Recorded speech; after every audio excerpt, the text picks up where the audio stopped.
Então, bom dia a todos e bem-vindos a mais um vídeo demonstrativo de um dos exercícios das aulas práticas. Desta vez estamos a falar da aula número 8 e vamos falar de separação e classificação de objetos.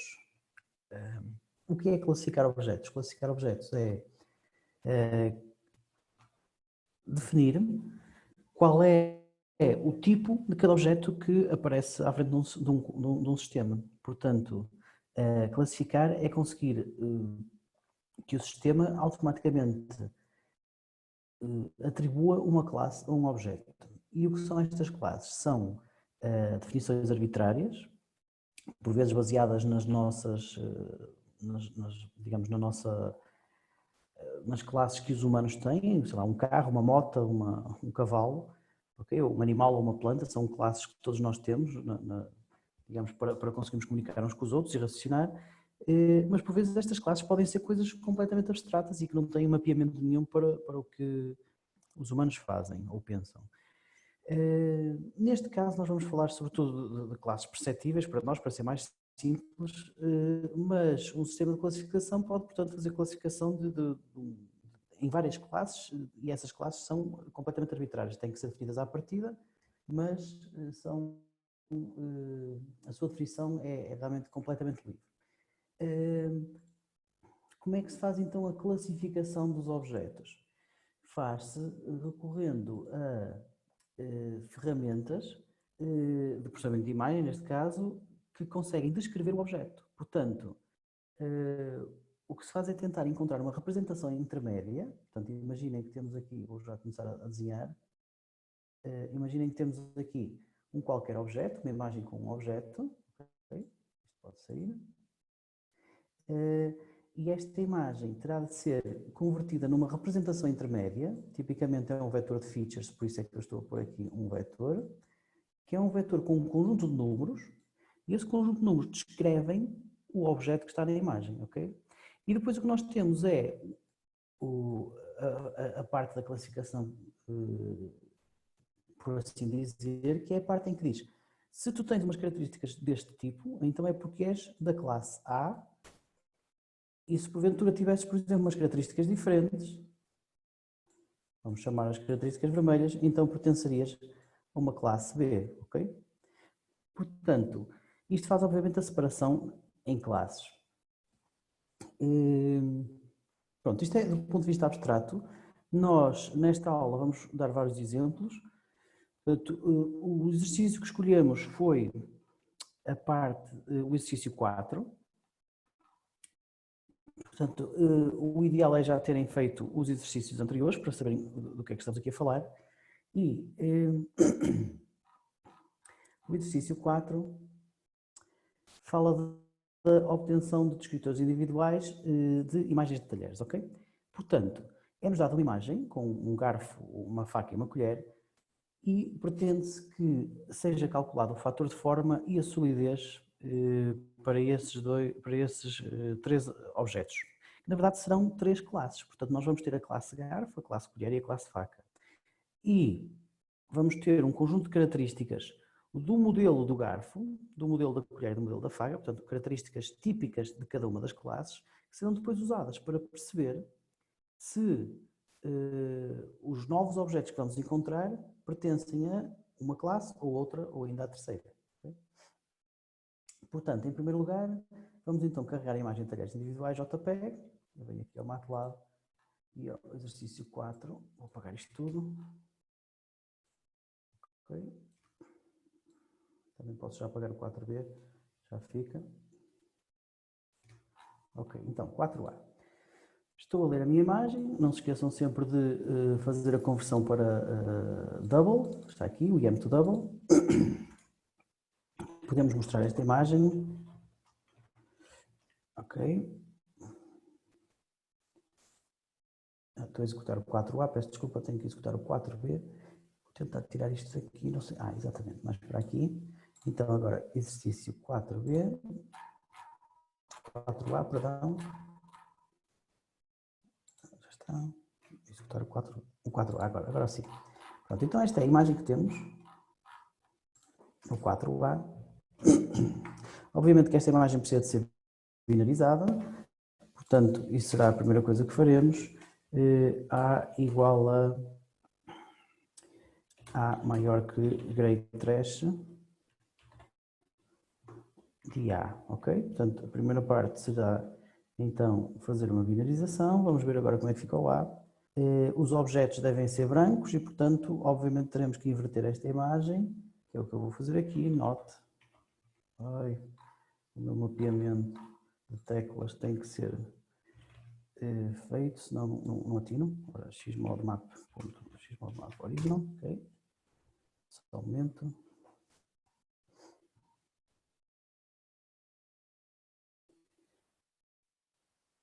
Ok. Agora sim, já tenho as teclas como quero. E estava a dizer que temos que fazer a inversão da imagem. Portanto, neste momento eu já tenho uma imagem exatamente com o formato que se pretende, em que os objetos estão a branco e o fundo a preto. Lembram-se de eu estar a gaguejar no último vídeo durante mais ou menos 15 minutos a propósito de pôr a figura no lugar certo, e vou voltar a fazer isso, espero não voltar a gaguejar, mas queria então fazer aqui um H igual a figure, que é para não ter que estar sempre a colocar isto no sítio. Agora, anda cá, pá. Não consigo mexer no pé da figura. Ok. Vamos outra vez. Igual a figure. Talvez assim, ok. Então, vou pôr aqui a figura. À direita. Não, assim. E agora? Ok, este é o tamanho que me interessa. E agora, depois de já pôr a figura com o tamanho que me interessa, eu posso perguntar qual é o H, tenho aqui a posição. E, portanto, aqui no final, e se bem se lembram, não foi isto que me deu barraca da última vez, é que eu estava a fazer isto antes do IM-show, portanto agora vou fazer mesmo no final, vou colocar estes valores de posição, ok? Portanto, isto é move figure to proper position, ok? E aqui tem que dizer H igual a figure, ok? Então pronto, já tem a figura no sítio, temos então aqui os nossos talheres individuais. Portanto, o que é preciso fazer agora? Agora é preciso extrair propriedades de cada um destes objetos. Em primeiro lugar, nós vamos fazer então a parte da extração de cada um dos objetos que está numa imagem. Isso faz-se com o BW Label. Portanto, se bem se lembram, nós recebemos uma imagem L, portanto o output é uma imagem L e também o número de objetos, e fazemos o BW Label da imagem A.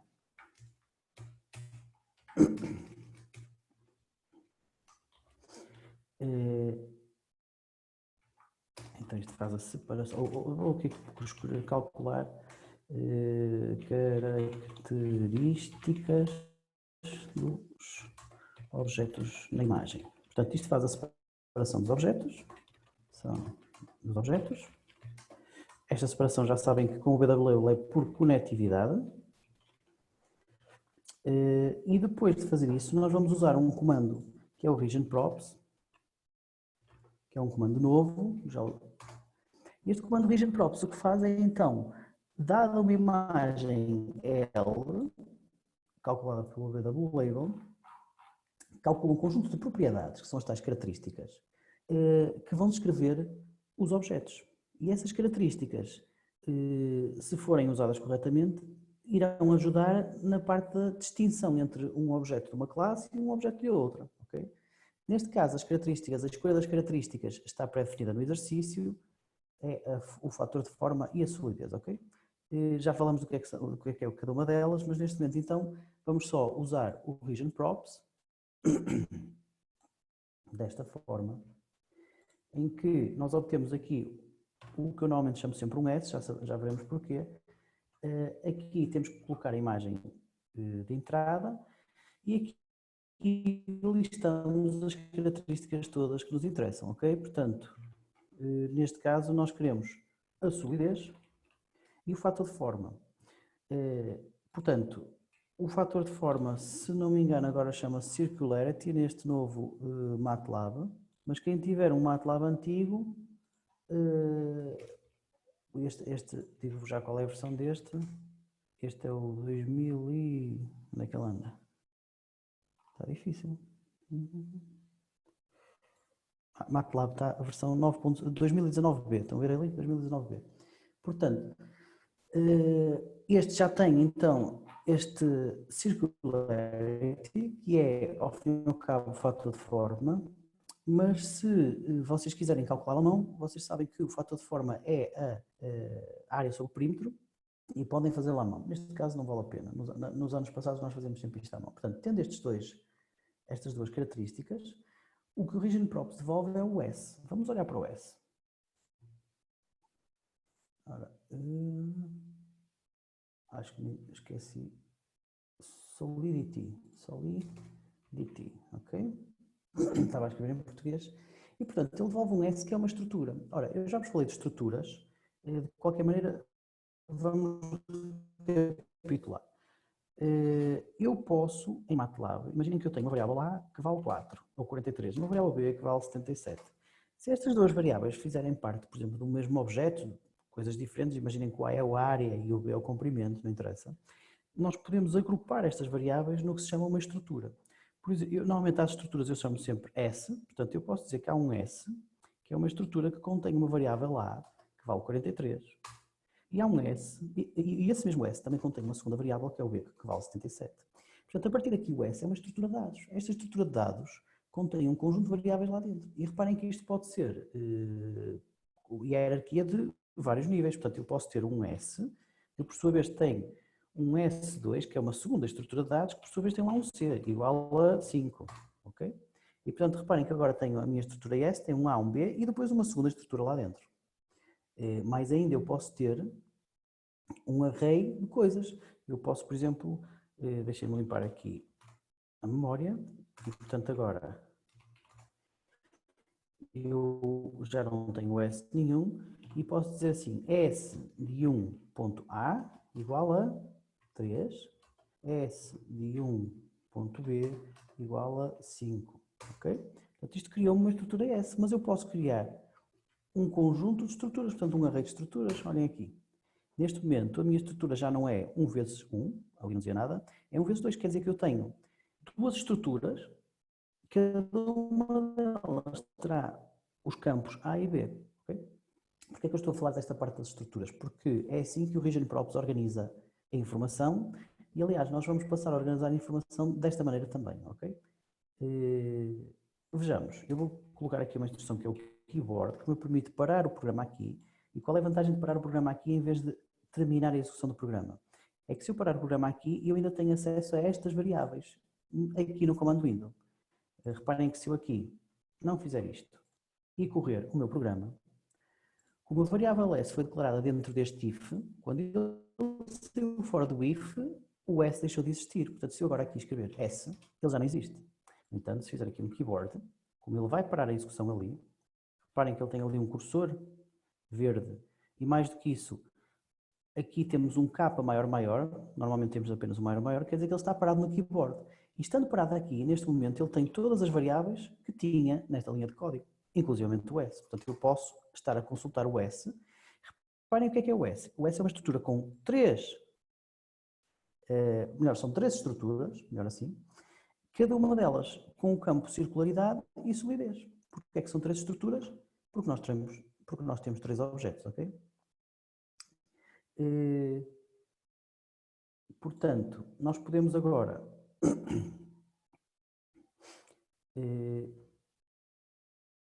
separar cada um dos objetos, portanto, convém perceber qual é o primeiro, o segundo e o terceiro objeto. Eu não sei, mas de qualquer maneira o que eu vou fazer é um ciclo for que vai percorrer todas aquelas estruturas, a primeira, a segunda e a terceira, e vai colocar os objetos no sítio certo. Agora reparemos. Portanto, eu vou fazer for k igual a 1 até... Quantos objetos temos nós? Temos n objetos, saiu ali do BW Label, estão a ver? Portanto, vou percorrer cada um dos objetos, vou calcular a máscara do k-ésimo objeto, já sabem como, e depois, nesta minha figura, vou deixar de mostrar a imagem principal, vou fazer um subplot de 3 linhas, uma coluna, e vou colocar isto na posição K. Portanto, vou ter 3 linhas, uma coluna, isto fica na primeira linha, segunda e terceira linhas, E depois aqui faço o IMShow do MK. E finalmente tenho que colocar um título que me diga qual é a solidez e a circularidade do objeto. Na verdade, aqui está colocado por baixo, portanto não é um título aparece por cima, isto é o X-Label. Eu vou usar o comando X-Label, label. Então, vamos ter que concatenar uma string, portanto eu vou pôr já aqui a palavra solidity, e ele põe aqui igual, ok, então vamos pôr aqui igual também. Solidity igual, e agora temos que ir buscar o valor da solidez do késimo objeto. Como é que se faz isso? Vai-se à estrutura S, ou melhor, à késima estrutura, e escolhe-se o campo solidity. Ok? Reparem, sk.solidity. Se eu correr isto, já temos então aqui as três imagens, como era suposto.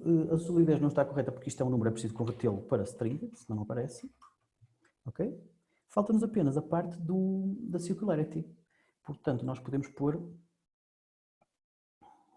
isso mais abaixo. Eu acho que para pôr duas linhas, não me lembro muito bem, mas acho que o que é preciso pôr aqui no X-Label é um cell array. Lembram-se que já falamos dos cell arrays? Portanto, se eu puser aqui duas coisas, vou só experimentar. Se eu puser a segunda string que eu puser, eu acho que ele coloca na linha de baixo. Não tenho a certeza já. Exatamente. Estou a ver aqui que o olá aparece na linha de baixo. Portanto, agora aqui na linha de baixo eu só tenho que colocar a parte respeitante à circularity. Não sei se lhe chamar circularity ou fator de forma. Eu vou-lhe chamar circularity, ok? E aqui circularity. E ok? Portanto, temos aqui então a solidez e a circularidade, o fator de forma, destes três objetos. Reparem, podemos olhar aqui, por exemplo, para a faca, ponto 75.24, ponto 75.24, faz sentido, ok? Portanto, isto seria, digamos assim, quase o final do exercício 4.1. Porquê é que nós estamos a fazer este exercício 4.1? Porque ele representa, ao fim e ao cabo, uma de duas fases que acontece sempre na classificação. Reparem que, deixem-me voltar a elaborar acerca daquilo que falei há pouco. O que eu disse é que nós tínhamos uma imagem que contém um objeto, eu vou desenhar aqui um garfo, não interessa qual é o objeto. Essa imagem é convertida num vetor de features, ok? Neste caso, este vetor de features tem apenas dois valores, a solidez e a circularity, ok? Portanto, é um vetor de 2, mas isto é genérico. E depois, como é que nós definimos se isto é um garfo ou não? Nós temos primeiro que ter, alguns na fase de treino,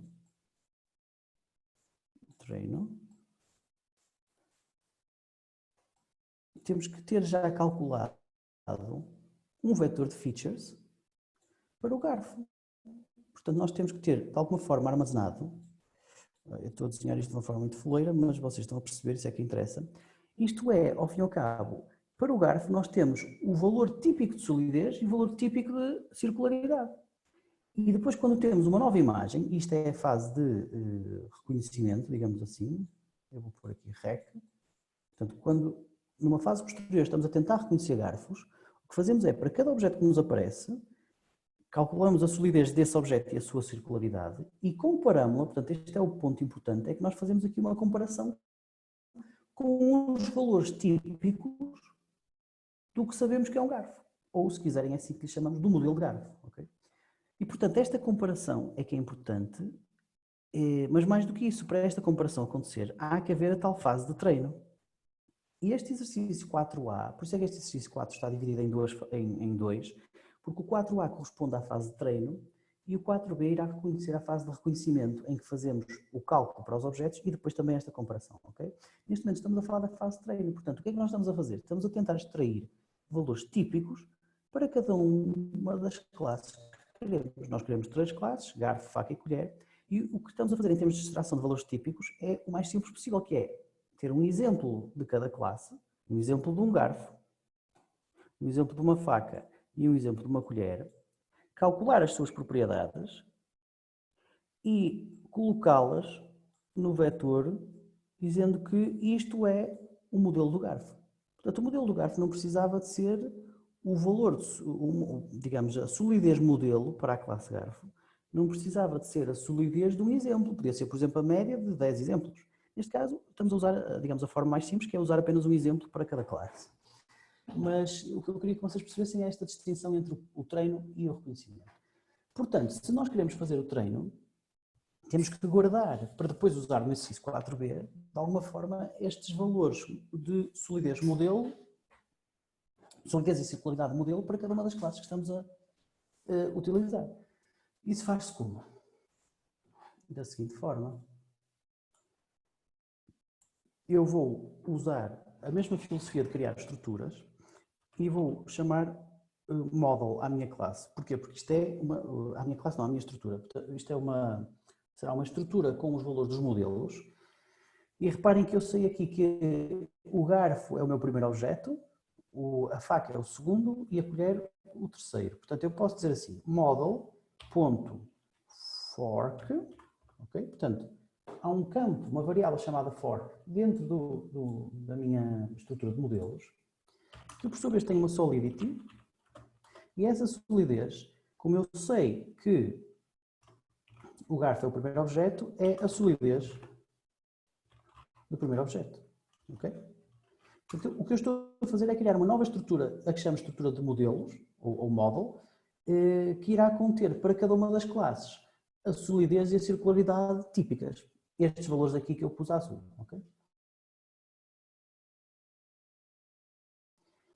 Circularity. Portanto, isto é uma forma de organizar a informação, não mais do que isso. Se quiserem, podiam pôr tudo isto em variáveis, e se quiserem, podemos chamar A1, A2, A3, A4, A5. A questão é que assim as coisas ficam muito melhor organizadas e muito mais fáceis de mudar a posteriori. Portanto, vou criar então aqui, create the model. Portanto, aqui nós temos então a naive. E a naive nós sabemos que é o segundo objeto, aparece aqui na segunda imagem. E finalmente temos a spoon, ok? E sabemos que a spoon é o terceiro objeto. Portanto, vamos só fazer aqui o tal keyboard que já vos falei, fazemos cá em baixo, que é para a figura e para o sítio dela. Então, se eu fizer aqui o keyboard, como já sabem, como estamos aqui no keyboard, eu consigo consultar estas variáveis, e portanto, deixem-me apagar aqui o desenho, e portanto, se consigo consultar as variáveis, eu consigo escrever aqui o model. Okay? E reparem, o meu model é uma estrutura com os campos for, knife e spoon. For, knife e spoon são, por sua vez, estruturas também que depois têm lá coisas. Eu esqueci-me aqui de mudar este segundo campo para o não correto. Okay? Portanto, vamos voltar a correr e voltar a escrever aqui model. Tenho que voltar a correr, perdão. E aqui model outra vez. Então agora, se eu fizer model.fork, vocês conseguem ver a solidez e a circularidade do garfo. Se eu fizer model.spoon, é a mesma coisa, ok? Portanto, até aqui temos uma estrutura criada e agora, usando o que é que vamos ter que fazer? Vamos ter que guardar isto no disco para depois podermos usar posteriormente no exercício 4b. Isto apenas porque eu estou a correr o 4b a posteriori. Se isto fosse todo o mesmo código, eu podia começar a usar diretamente a variável model, mas assim também nos ensina a guardar coisas para o disco.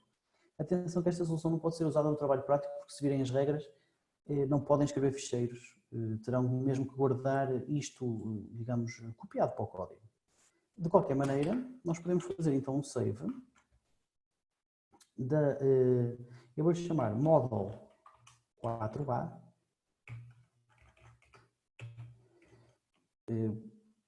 model 4a e vou gravar a minha estrutura model. Agora vamos ver o que é que faz aqui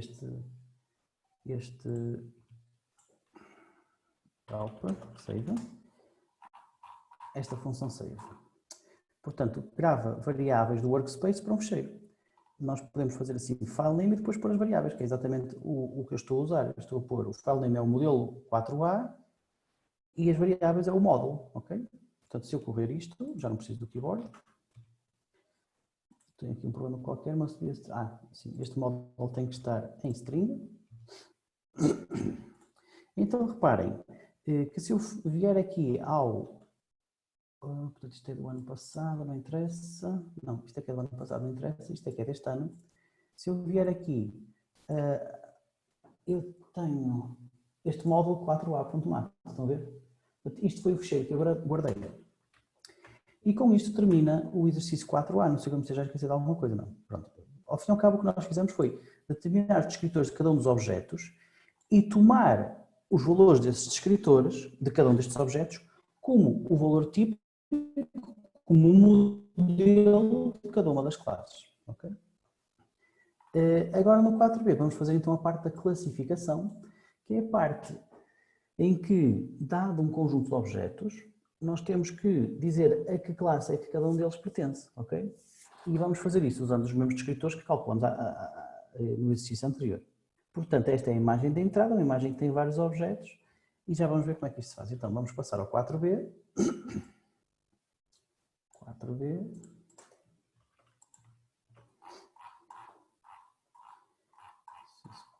Ok. Eu vou só fazer aqui a parte de fazer o load da imagem e depois fazer o set. Ok. Ok. O símbolo não precisa estar aqui. Okay. Já tenho aqui 4B. Desta vez é a imagem talheres. Onde é que está a imagem? Talheres.jpg, ok? Portanto, vamos ver como é que está a imagem, talheres. Falta-nos fazer aqui o game show do A. Ok, temos aqui uma imagem de talheres. Podemos fazer, reparem, uma coisa que eu já reparei aqui é o primeiro problema. Tenho aqui isto, não sei porquê. Tem, ok. Estão a ver aqui estes buraquitos? Portanto, nós podemos fazer um fechamento destes buracos ou com uma operação morfológica de close, ou então, já vimos na aula passada que é mais interessante, com um em fill holes. Portanto, vamos fazer aqui A igual a em fill A vírgula holes. Vamos ver se agora já não temos. Ops, falta-me aqui um ponto e vírgula. Então, estou a ver que agora já não tem ali aqueles buracos. Outro problema que vai acontecer de certeza é que, reparem que estas características que nós calculamos, solidez e fator de forma, por acaso há bocado nem parei para falar delas. Vamos começar pela solidez. Vocês já devem saber isto das teóricas, mas a solidez não é mais do que um rácio entre o envelope convexo e o envelope côncavo. O que é o envelope convexo e o envelope côncavo? Deixem-me dar-vos um exemplo que eu uso sempre. É o exemplo da minha mão. Eu estou a pôr a minha mão no ecrã, neste momento, estou a tentar desenhar... perdão, tenho aqui o meu telefone a tocar, só um momento, deixem-me só desligá-lo.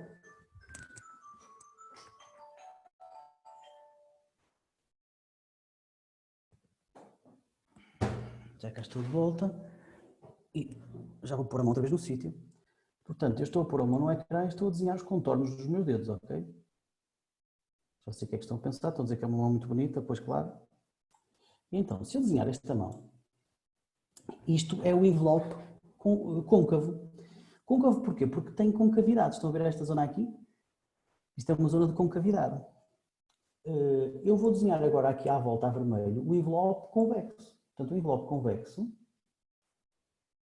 é o polígono que envolve os dedos da minha mão sem nenhum tipo de concavidade, ok?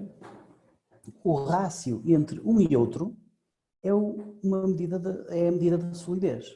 Portanto, reparem que se eu tiver um objeto que não tem concavidades, por exemplo, vamos pensar no mais simples de todo, que é um círculo.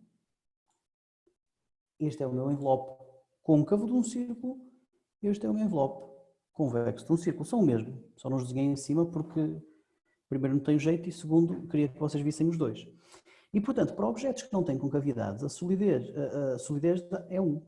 Para outros objetos, a solidez, salvo erro, é menor que 1, depende agora do que é que está em cima, no numerador ou no denominador. Eu acho que a solidez baixa quando temos concavidades.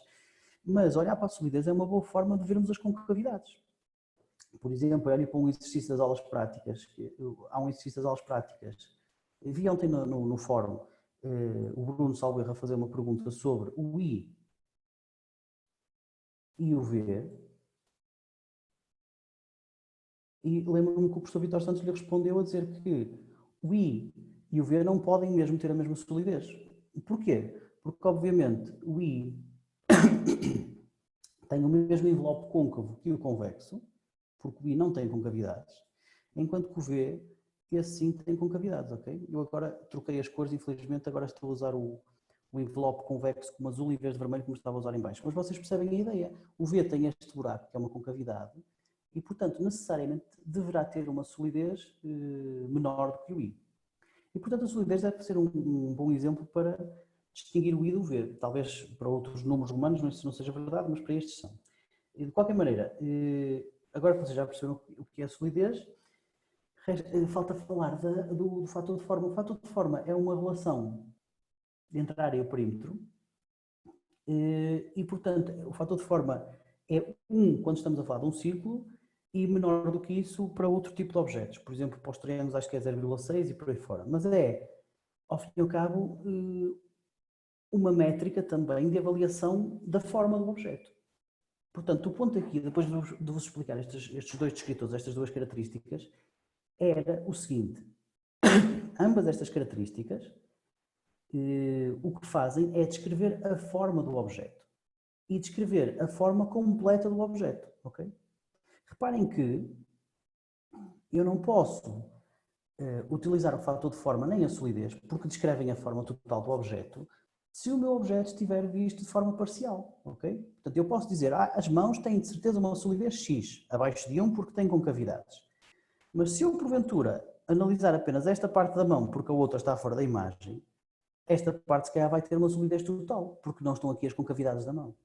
Portanto, eu não consigo concluir com este processo de análise de tirar a solidez e o fator de forma, por causa destas características de olharem para a forma do objeto, não consigo concluir nada de forma segura para objetos que estão nas extremidades da imagem, que é o caso aqui. Portanto, deixem-me tirar aqui este meu desenho. Mouse. Estão a ver? Portanto, há aqui objetos que estão, digamos, cortados, estão a tocar nas extremidades da imagem, e nesses, ou em particular para esses, nós não podemos fazer esta análise. Portanto, o que se faz, isto tudo era para dizer que nós temos que remover os objetos que estão a tocar no bordo da imagem. E isso faz-se com uma função chamada emClearBorder. Ok? Portanto, o emClearBorder faz exatamente aquilo que eu disse, remove os objetos que estavam aqui nas bordas.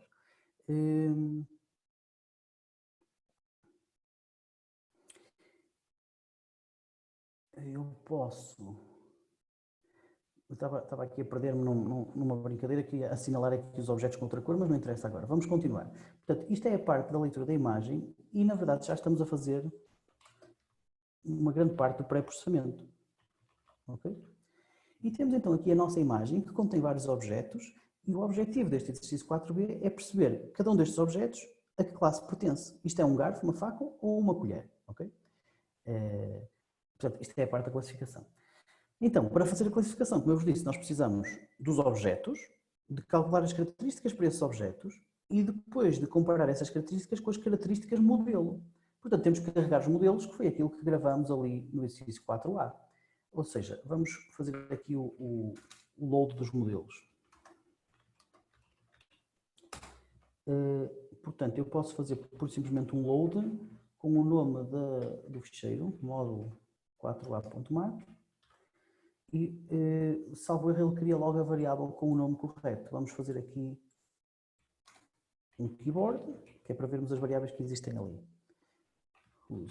Portanto, estão a ver aqui que há uma variável model que eu não criei neste exercício. Ela existe porque eu fiz o load do disco.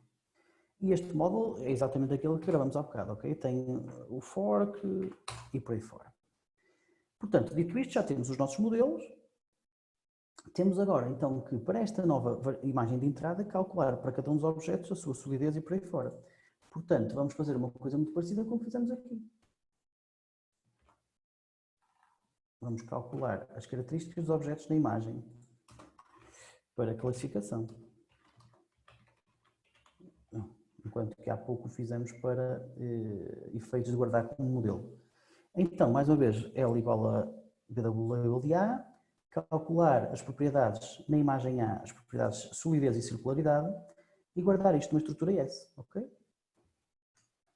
Agora o que é que nós vamos fazer? Vamos percorrer cada um dos objetos, mais uma vez é uma coisa muito parecida com o que está aqui, até eu posso fazer.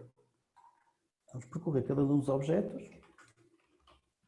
Não sei se vou precisar da máscara de cada um dos objetos, mas deixo-o ficar ali. E agora o que nós precisamos de fazer é a parte da verdadeira classificação. Okay?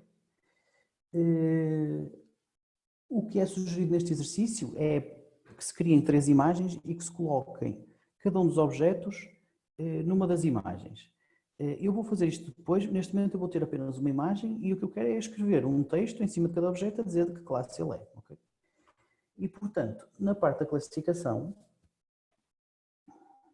o que nós temos que fazer é usar apenas um dos descritores, portanto diz aqui testar ambos os descritores, mas neste momento vamos usar apenas um, ou seja, vamos comparar, para começar, apenas a solidez do modelo com a solidez de cada um dos objetos, e se essa solidez estiver parecida num intervalo com uma tolerância de 5% à solidez modelo, então esse objeto é dessa classe. Okay?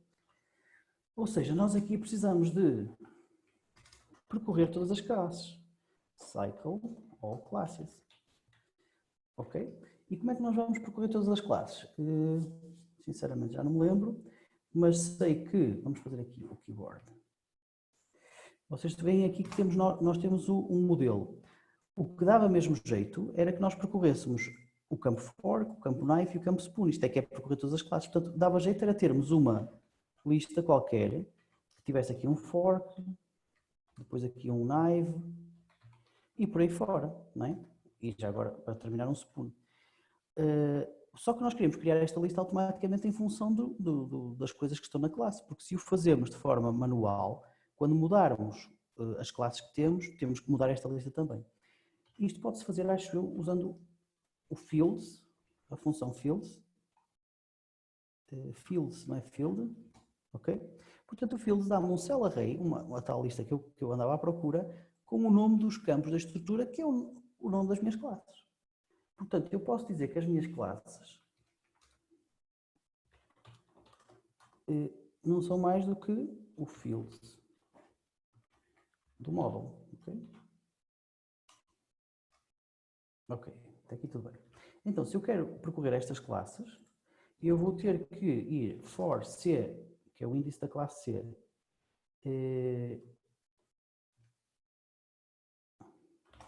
vou chamar classe index. Portanto, vou percorrer a classe index desde o 1 até, tenho que ir buscar aqui o número, portanto eu vou buscar aqui o size de classes, vírgula 1. Eu não gosto do nome classes, desculpem lá, eu vou chamar class names, que faz mais sentido. Okay.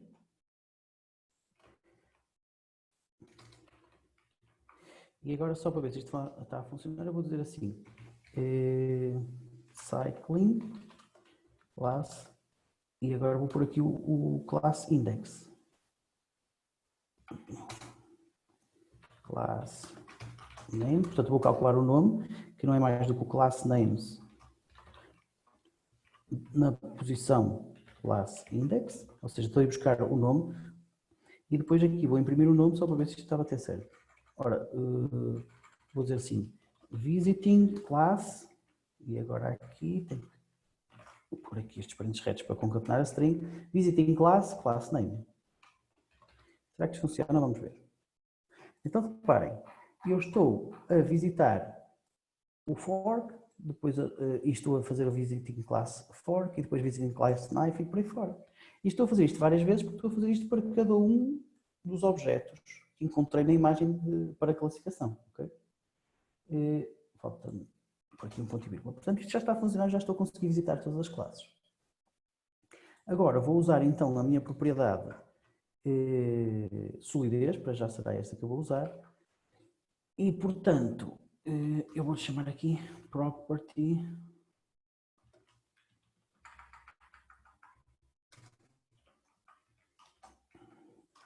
property igual a solidity. Depois, se quiser, mudo esta variável e já uso outra propriedade. Então, o que é que eu quero fazer? Quero ir buscar o valor do objeto. Portanto, a solidez, o valor do objeto K não é mais do que a solidez do KE objeto, não é? Okay? Aliás, nem vale a pena criar esta variável value K. Vou usar diretamente aquilo que fica mais explícito. O que eu tenho que perceber é se isto aqui está maior do que, temos que ir buscar a solidez da classe que estamos a visitar, portanto, será M, ponto, e agora a parte tricky. Nós temos o nome da classe, não temos nenhum índice. Lembrem-se que o nosso M, vou correr aqui para vocês verem, lembrem-se que o nosso M, o nosso model, tem vários campos. Portanto, nós queríamos usar este class name para entrar em cada uma destas estruturas. Isso pode-se fazer em MATLAB, uma das coisas muito fixas do MATLAB, pode-se fazer desta forma. Model, ponto, e agora aqui põem uma string. Okay? Ponto, solidity. Reparem, o que eu estou a fazer é, de forma programática, usando uma variável class name, isto, model, portanto, quando o class name é fork, estou a fazer isto, fork, ponto, solidity. Okay? Estou a ir buscar aquele valor. E então, para garantir que, o critério é, para eu dizer que este objeto K é um fork, por exemplo, então ele tem que ser maior do que a solidez, 95% da solidez modelo e 105% da solidez modelo. Então, esta tolerância de 5% que está aqui, não é? Portanto, eu vou criar aqui uma tolerance igual a 0,05, 5%, e então tem que ser maior do que 1 menos a tolerance, ok? E a solidez do KPésimo objeto tem que ser menor do que, ok? Portanto, isto é o limite inferior, 95% da solidez modelo, isto é o limite superior, 105% da solidez modelo. Portanto, se isto acontecer, vamos pôr aqui um AND. Se isto acontecer, porque é que ele não gosta disto? Eu nunca sei se ele for 2 ou 1, depende do caso, aqui é 2. Se isto acontecer, o que é que eu estou aqui a determinar? Estou a determinar que o objeto K realmente pertence à classe name. E, portanto, eu posso, por exemplo, fazer o quê? Ir buscar uma propriedade que se chama centroide, aqui, que me vai calcular o centroide do objeto. Portanto, por exemplo, para este objeto aqui, vai-me calcular um ponto ali, e eu vou usar esse ponto para escrever aqui um texto a dizer, eu acho que isto é uma colher. Okay? Portanto, eu vou dizer assim, text. O text é uma função que nós já conhecemos, que, dado um x e um y, que são as coordenadas que eu vou buscar com o centroide, e um texto, desenha um texto na imagem. Portanto,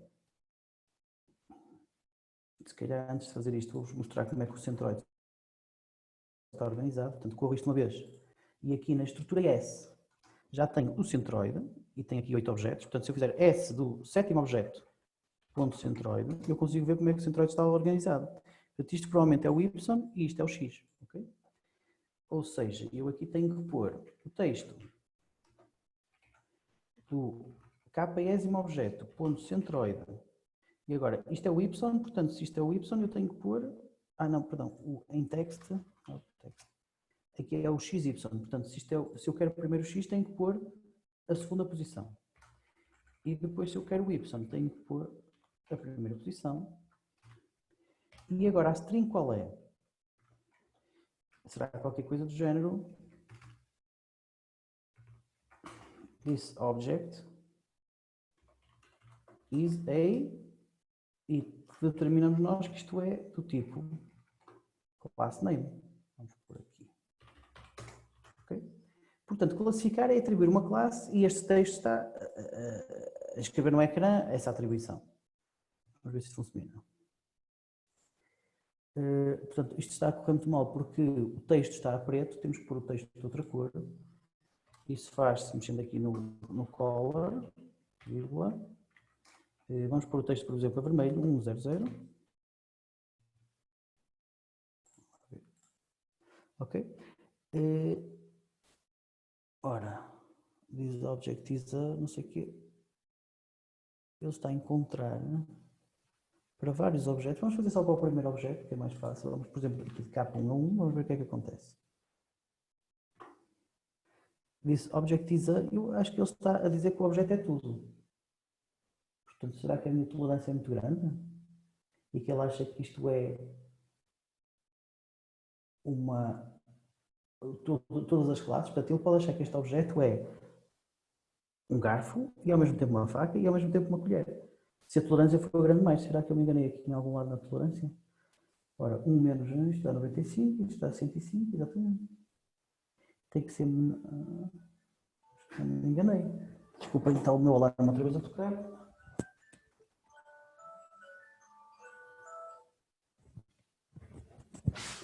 Ora, vamos tentar perceber o que é que se passa aqui, um bocadinho de debug. E então... ele achou que este objeto era de todas as classes. Será que a tolerância está grande demais? Vamos por aqui, por exemplo, 2%. Agora sim, se acha que esta é apenas uma colher. E se visitarmos agora todos os objetos?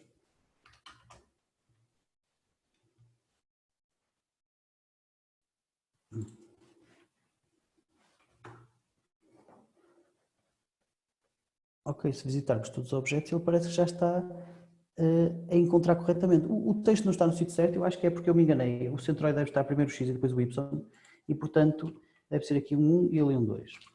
Cheira-me. O texto está no sítio errado. Estão a ver agora sim. Este objeto é uma colher, este objeto é um garfo, este objeto é uma spoon, este objeto é uma knife e por aí fora. Okay? E as classificações estão a funcionar bem. Portanto, reparem qual era o problema do nosso código há pouco. O problema era que o que nós estamos a dizer é que o nosso critério é o seguinte: para que um objeto seja garfo, ele tem que estar com uma tolerância de 5%, portanto, nesse intervalo, mais e menos 5%, com a solidez do modelo de garfo. E o que acontecia era que, como a tolerância era grande o suficiente, esse limite de 5% era grande o suficiente para que qualquer um destes objetos entrasse, digamos, no intervalo de todas as classes. Okay? E era exatamente isso que acontecia. Portanto, se eu puser aqui, por exemplo, 25%, temos todos os tipos de objetos. Portanto, cada objeto é das 3 classes ao mesmo tempo. Como é que nós poderíamos evitar que isto acontecesse? Se bem que não é uma solução perfeita, podíamos dizer assim: como eu sei que cada objeto pode ser apenas de uma classe, a partir do momento em que, para um determinado objeto K, eu defino a sua classe, eu deixo de procurar mais classes para esse objeto.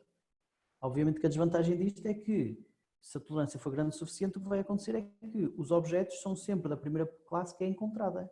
Eu não sei qual é a forma, eu acho que a primeira está a ser o fork, mas isso faz-se programaticamente, criando aqui um break. Portanto, se eu puser aqui um break, stop searching for more classes for this object, ok? Até eu paro de fazer a busca, ok? Como eu disse há bocado, não é uma solução perfeita. Realmente evita que eu tenha várias classes para um determinado objeto, mas neste caso ele acha que tudo são garfos, ok? Há bocado achava que tudo era tudo, todos os objetos eram todas as classes, agora todos os objetos são apenas a primeira classe porque ele já não procura nem a segunda nem a terceira. Mas, portanto, o problema aqui principal era realmente a tolerância. Com aquele break a tolerância continua na mesma a funcionar. Ok? E pronto, e já temos então na nossa definição dos objetos. Vamos fazer uma coisa engraçada em termos de programa, que é aumentar a estrutura que é dada pelo Vision Props para colocar lá a informação. Repara que o que é pedido aqui é para criar 3 imagens, uma com os garfos, outra com as colheres, outra com as facas. Neste momento nós temos apenas uma imagem e se calhar vou tirar aqui este ThisObject posso apenas pôr o nome da classe, talvez com um font size maior. Não sei quanto é que ele está, vamos ver agora como é que se ficou. Se calhar maior ainda. Opa. Agora sim, Spoon Fork Knife, ok. Então, dito isto, o que... Isto já não precisa ter aqui os parênteses, porque eu estava a ver porque é que estava ali vermelho. Dito isto, o que eu quero fazer é então aumentar esta estrutura S com o resultado da minha classificação. Okay? Porque não faz sentido estar a criar uma nova informação. Portanto, o interesse destas estruturas é que nós podemos agrupar a informação toda num só sítio, numa só estrutura. E, portanto, recordem que a estrutura S tinha 8 objetos e tinha o centroide, a circularidade e a solidez de cada um deles. Depois da classificação, nós podemos também ter, para além destas características, a classe a que o sistema acha que cada objeto pertence.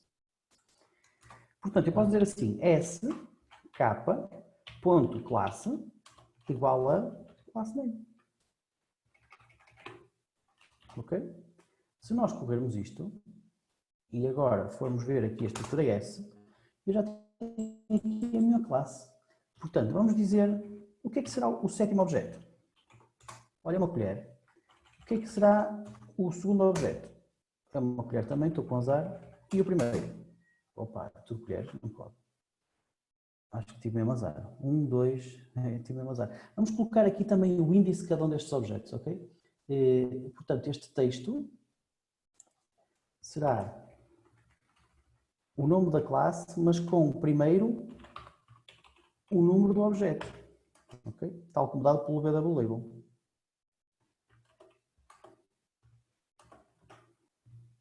Agora reparem aqui. Portanto, o objeto 1 é uma spoon, o 2 é uma spoon e o 7 é uma spoon. Portanto, quem me dera a mim ter esta pontaria no Euromilhões. Estava eu a dizer aqui, por exemplo, se fizéssemos o S.3, já é uma knife, ok? Portanto, a nossa estrutura S foi aumentada porquê? Porque eu não a criei do zero, quem a criou foi o Region Props e eu criei novos campos na estrutura que já existia, ok? Por isso é que ela foi aumentada. Para conter a informação que foi gerada a partir da classificação, e agora eu posso usar essa estrutura S. Ora, este ciclo for acaba aqui, e portanto eu agora posso usar a minha estrutura S aumentada para criar aquelas imagens, ou seja, vou criar aqui uma nova figura, create a figure with the objects separated by classes. Portanto, temos aqui uma nova figura. Eu vou colocar esta figura também à direita, talvez, que é para não ver cá. Ok? Então temos aqui uma nova figura. Esta nova figura, eu vou ter que percorrer cada uma das classes, que é isto.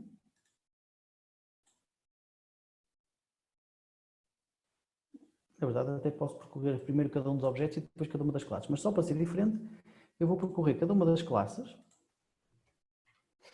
e depois, para cada uma das classes, eu vou percorrer todos os objetos, ok? Portanto, estou a fazer os ciclos fora em ordem inversa. O que funciona, reparem que vocês também podiam ter invertido a ordem aqui destes dois. Portanto, eu posso primeiro percorrer todos os objetos e para cada um dos objetos consultar todas as classes, ou posso percorrer cada uma das classes e para cada uma das classes consultar todos os objetos. Neste momento estou a fazer ao contrário, só para vocês perceberem que isto pode ser diferente. E então, o que eu tenho que dizer aqui é que, já agora vou criar aqui o meu class name também, que é importante, vou precisar deste class name. O que eu tenho que dizer aqui é, ao iterar os objetos, digo assim, será que este objeto pertence à classe? E como é que eu digo que o objeto pertence à classe? Vou ver se o campo sk.classe é igual ao class name. Okay? Se for igual, quer dizer que o objeto pertence a esta classe. E se o objeto pertencer a esta classe, a sua máscara, que há bocado não foi usada, mas aqui terá de ser usada, posso calcular a máscara por uma questão de eficiência, posso calcular a máscara só dentro do if, portanto só se for necessário. A sua máscara será colocada numa imagem de acumulação apenas para aquela classe em particular. Portanto, para cada classe eu vou criar uma imagem de acumulação que é igual ao A e começa com tudo zeros. Okay? Sempre que eu encontro um objeto daquela classe, eu vou acrescentá-lo à imagem acumulada. Já sabem fazer a acumulação. E no final, depois de eu ter percorrido todos os objetos, portanto, depois deste ciclo for, eu vou mostrar a imagem. Portanto, eu vou fazer o subplot. Isto é 3,1, classe index. Okay. E mshow ACC. Portanto, aqui estou a colocar ou na primeira, ou na segunda, ou na terceira linhas de um subplot de 3x1 a imagem acumulada. E posso, inclusive, pôr aqui um título a dizer qual é a classe deste objeto. Class name. Okay? Vamos ver se isto funciona. Ora, as dimensões da matriz têm que concordar. Deixa-me lá ver. Ora, eu provavelmente tenho que fazer aqui uma comparação de strings. strcmp. Então, o strcmp é uma função que faz a comparação entre duas strings. Se elas forem iguais, ele retorna verdadeiro, se não, retorna falso. E, portanto, eu não posso simplesmente dizer isto, tenho que fazer a comparação das duas strings, ok? Ou seja, desta forma aqui.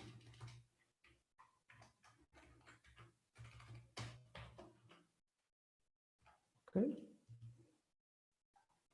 Portanto, já temos aqui os garfos, as facas e as colheres. Eu tentei fazer isto da forma mais abstrata possível. O código fica um bocadinho mais complicado, como podem ver, por causa deste tipo de coisas e por causa isto está tudo em estruturas. Mas a ideia é que vocês consigam arranjar uma forma, digamos, quase genérica de depois poderem acrescentar mais características ou mais classes e isto continuar a funcionar. Dou-vos um exemplo. Eu há bocado escolhi uma propriedade de solidez e depois, na verdade, aqui usei o nome do campo solidez de forma, digamos, definitiva. Eu devia ter usado aquela variável propriedade, tal como usei aqui para o class name, eu devia ter feito isto. Ok? Portanto, quando eu faço isto, obviamente tenho que fazer aqui também, e aqui também. Isto agora está a começar a ficar completamente genérico. Quando eu faço isto, isto continua a funcionar, portanto o código funcionou na mesma, tal como era suposto. Okay? E reparem que eu agora já posso mudar a minha propriedade. Se eu agora quiser fazer uma classificação baseada em circularidade, posso fazê-lo. Ok? Neste momento já estou a usar circularidade. Ou seja, este código é completamente genérico. Vocês escolhem a propriedade e ele usa. Ponto.